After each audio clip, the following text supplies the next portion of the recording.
Blog Talk Radio. Welcome to Institute for Personal Development, where total consciousness is the new frontier. Kriya Yoga is the union of the individual with the divine. Join us as we explore the practices that initiate this process. And good morning. Welcome to the Voice of Yoga. Let's talk consciousness. I am your hostess, Lisa Winton, and with me is Kenny Toy, also known as Swami Jayananda, founder of Institute for Personal Development, located here in Hampton, New Hampshire. Good morning, Swami. Thank you for being here today. How are you? Good morning. I'm doing pretty good today. How about you? I'm doing great in this fabulous moon day, and I want to thank you, listeners, for tuning in.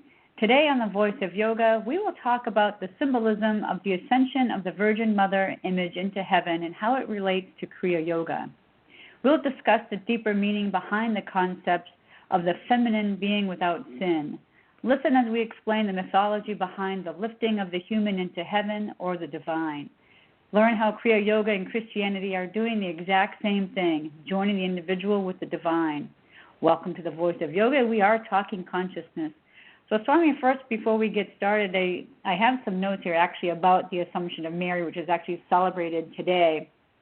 And the Assumption of Mary commemorates her ascension into heaven. Traditionally, Roman Catholics believe Mary, the Virgin Mother of Jesus, never physically died, and instead she ascended into heaven. Mary, as the Mother of God, is believed by some Christian faiths to have lived a life without sin. Some early church theologians believed that since she and Christ were both without sin, that Mary must have raised bodily to heaven just as Christ did. So this belief actually began the Feast of the Assumption of Mary.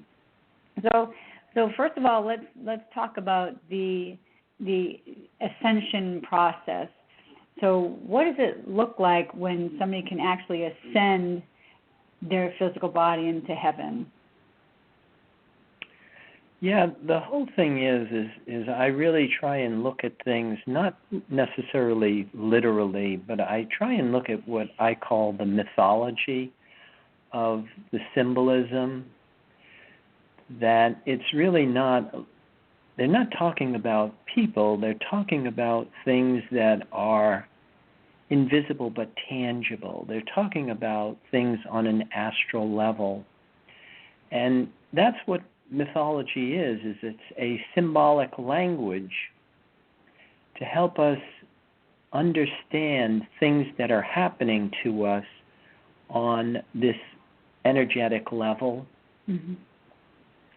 And so the whole concept of the ascension and the concept of life without sin, these were images that gave us insight into these internal dynamics. It's like we talk about this union of the individual with the divine, that trying to be able to talk about something that is, you can experience it, but you can't touch it or taste it or smell it, or that it becomes really difficult.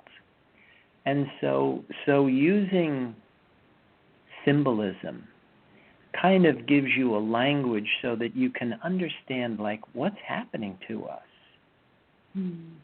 And even say, for example, the whole concept of, an experience that would be considered addictive, compulsive, was always marked by an image of something that was human that was reduced to something that was of an animal or a subhuman image, like Odysseus's men being turned into swine was an image of,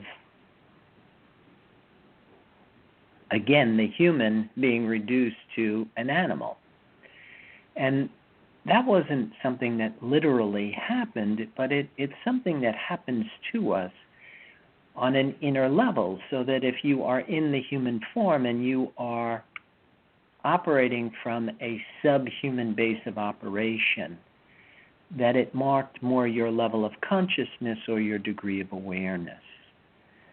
So these images of Jesus rising into heaven, the ascension into heaven, and then of course this other image of Mary rising into heaven, and what does that have to do with Kriya Yoga? Because in yoga we have what's called the raising of the Kundalini, which is a really interesting dynamic. It is actually the opening of this middle road, Shushumna, because you've got descending prana and you've got ascending prana, Ida, Pingala. But once we have this intermarriage, this union of the individual with the divine, there is this raising of consciousness that happens, and it starts at Muladhara chakra, Saturn, the root center. And as it starts to go up through your chakras to Svadhisthana, Jupiter, Maniparaka, Mars, Anahata, Venus, and when it gets to the Vishuddha chakra, Mercury, that was actually symbolized by the sun. And then when it gets to Ajna chakra, the feminine terminal of Ajna chakra is symbolized by the moon, the mother image. Mm. And so this raising of the Kundalini, this raising of consciousness, is something that in Christianity was symbolized more by images that were related to people. But theoretically, they were talking about the same thing on an experiential level. Mm. What I think is really interesting is that the Assumption of Mary talks about that she ascended into heaven because she lived her life free of sin. Now, that's a very interesting concept that we have here in Kriya Yoga when we talk about sin. So, like you say, sin is nothing more than just missing the mark. So can you explain to our readers what you mean by that and how we can live every day without this sin? Yeah, somehow sin has been misrepresented by the whole thing of conduct as opposed to a connection. And of course, there are varying degrees of sin in certain communities, especially the Christian community. Whereas in the concept of sin, missing the mark, there's really only one sin. In fact, the term evil was also an archery term, and it was anything that wasn't the mark. But if you start to understand it more from the physics of spirituality, and you start to understand religion as instruction to relink an individual to a different source of sustenance, a different energy field for validation, that you start to see that, first of all, that it is possible to do it. Mm-hmm. And it's not just about me trying to regulate my conduct, but it's really about what am I using to produce a feeling in my body that I'm happy, that I'm special, that I'm good enough? What am I using to validate myself? And on a deep level, what do I desire? What is it that I long for? And when you long for things that are visible and tangible, it was considered a sin. If you longed for things that were invisible but tangible, which again, coming back to the physics, it's particles or waves. If we long for duality, then we're drawing from a resource of energy that is limiting. But if we draw or drew from this indivisible unified field, then of course now you're talking about someone who is living a life without sin, without missing the mark, that you're actually using what it is that you're supposed to use to produce this feeling in your body that you're okay, But then there is a dynamic that comes with that. And that's what we talk about, this whole thing of raising consciousness, this whole thing of growing consciousness in a positive direction. That when matter and mind come together with this other energy field, with this indivisible unified field, the absolute, that it impregnates the seed of the conscious mind, and things start to change. I think we're so conditioned to have this proper conduct, in our daily lives, that how do we overcome the challenge to be able to behave in a way where we are living without sin, but without this guilt and this fear of misconduct. Yeah, see, that's the whole thing, that life without sin, when the individual joins with this other source of sustenance, when you're using what you really do need to produce this feeling in your body that you're happy, you're special, that you're good enough, things change, because that connection brings virtue to overcome fear. It brings wisdom to overcome ignorance. It brings a sense of purpose to overcome selfishness. And it brings enthusiasm to overcome laziness. It's really the connection that you want, because it is what enables us to live a life of virtue. And when you're doing that because it becomes part of your nature, it's very different than if you are still drawing from duality, fear and limitation, trying to uphold the conduct. So it's kind of like the analogy I typically always use. It's kind of like trying to cut a tree down with a chainsaw without starting it up. Mm-hmm. That the human mind-body complex really is not designed to run on particles or waves. It was designed to run on this indivisible unified field. And that's what religion was supposed to do. And so images of this ascension of Mary into heaven really marks, again, a benefit that comes with this internal connection. Well, I have a question about, in my notes, and I was having some research on the Assumption of Mary, and one of the notes that I have found out was, it says that Thomas was the only disciple that actually saw Mary's ascension into heaven. But here's what I think is interesting. There's a line in here that says, Mary dropped her girdle when she reached heaven, and Thomas caught it. So I know there must be some mythology behind that. And one of my questions about that statement is this the same girdle that we talk about when we talked about the 12 labors of Hercules? And isn't that all telling us the same story? Well, to answer your question, yes. And the whole thing of what is it that enables us to desire this void or this nothing? What is it that attaches us to something? That's one of the things that we always say, is that we all come in with desire.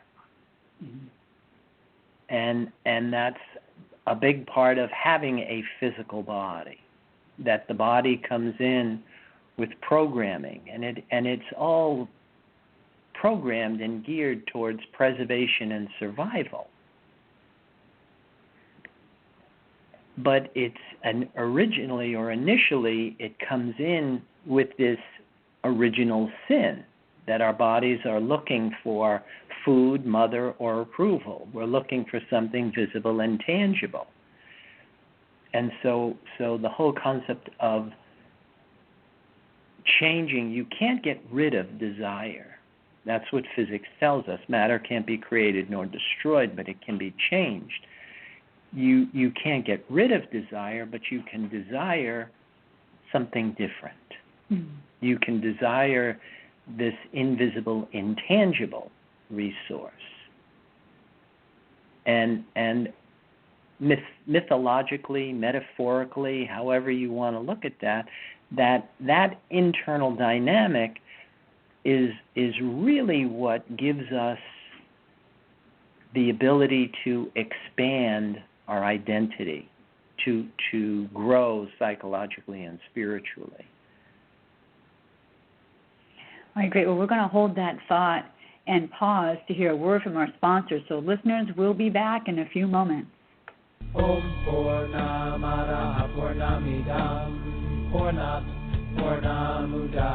If you are looking for a Samadhi-based experience, IPD Kriya Yoga has the goods. A complete yoga program that includes the practices and the process. Kriya Yoga Series 1 live classes and videos. Get your arms around the spiritual science of Kriya Yoga. You know, the intention of why we practice is to embody spirit, to feel connected to the life force. Kriya Yoga Asana live classes and videos. A cosmically engineered system of exercises to initiate apotheosis. A system of exercises engineered for dining and dancing at the Cosmic Ballroom. Kriya Yoga Series 2 live classes and videos. A practice in open forum designed to facilitate positive growth of consciousness. Get your Labyrinth video. I find the positive side of this is it pulls a lot of things together. Kriya Yoga mantra and meditation.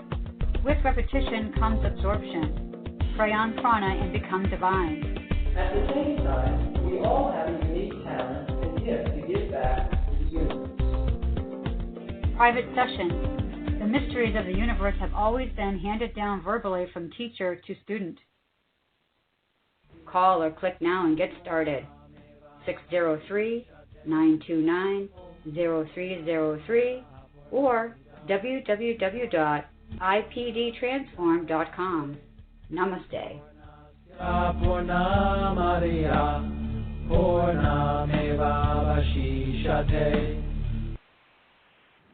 Welcome back. For those of you just joining us, you're listening to The Voice of Yoga, and we are talking consciousness.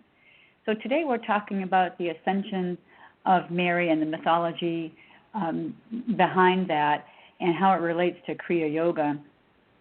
So, Swami, I have another question for you. When we talk about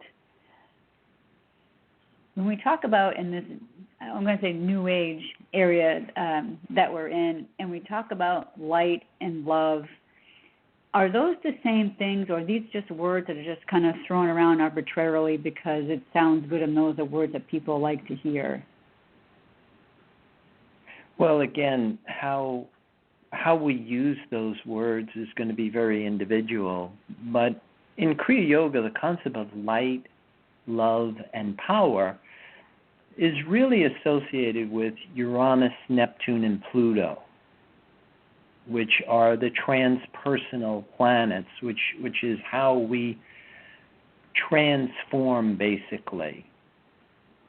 And Uranus, in this respect, is associated with light. It is the higher octave of Saturn and the Sun, Moon.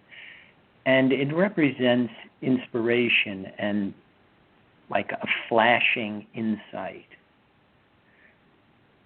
Neptune, which is associated with love, is the higher octave of Jupiter and Mercury, and it represents imagination and organized ideas. Pluto, which is associated with power, is the higher octave of Mars and Venus, and it represents transformation, the process of going from a wave to a particle. It's power. And so learning your chakra system, I think, is a really helpful tool, and then learning how these forces are at work in the universe. One is creating, one is dissolving, and one is sustaining. that these are the forces that are at work in the universe. And the more we familiarize ourselves with them and we start to see how to utilize them to help us create our reality. And for the most part, again, coming back to having a sense of purpose, having a dharma, sense of responsibility or duty, kind of gives your life an ability to rise above personal interests and to have more of a collective purpose. Well, I guess that's the challenge, I think, there for a lot of people, is to try to just figure that out. What is the collective purpose? What is for that matter, what is your soul purpose? Right. And is there a difference? That, again, we try and do this stuff without this internal connection with the divine. And it becomes a really difficult thing to do. And that's why we always say, put your efforts in making the connection. Start using what you really do need to produce the feeling that you're happy. And with that will come most of these features and benefits that we're talking about, this expanded sense of self, that you don't have to make it up yourself, is basically what I'm saying. That it will start to come with you because you will have what was referred to as God's help. Now, I know in the Bible it states something to the effect of, Jesus says something like, you will do what I can do and more. And I think he is actually talking about this connection that he has to the Father and to the universe, and how he does this ascension. And I think he was showing us the path that, yes, that is something that we're going to all be able to do as well. Right. And I think a lot of us don't quite understand that the crucifixion of the body, the resurrection of the Son, and the reunion with the Father is an important myth. It's an important dynamic for each and every one of us to undertake. And it's not just something that you sign up for or believe in or champion. It is literally something that we have to do. We have to rebirth our bodies in this life force.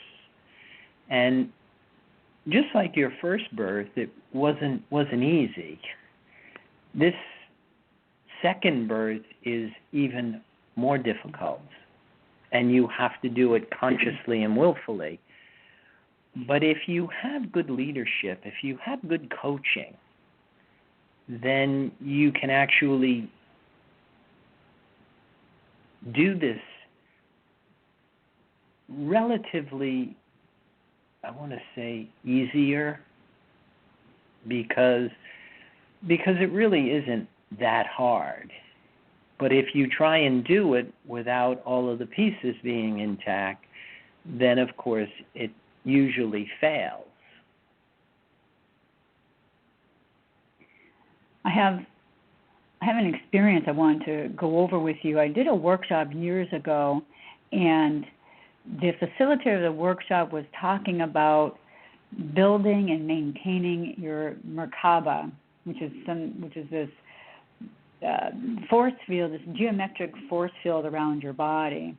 And of course there was, these meditations and, these steps involved in doing this meditation and things like that. And by perfecting this Merkaba technique, you could consciously ascend. Now, even back then, I didn't really think that was really possible, that there was a big part of the puzzle that was missing. But what is your take on building, a force field, or is it really the same thing? Are we really just talking about the same thing, but people are just using different words?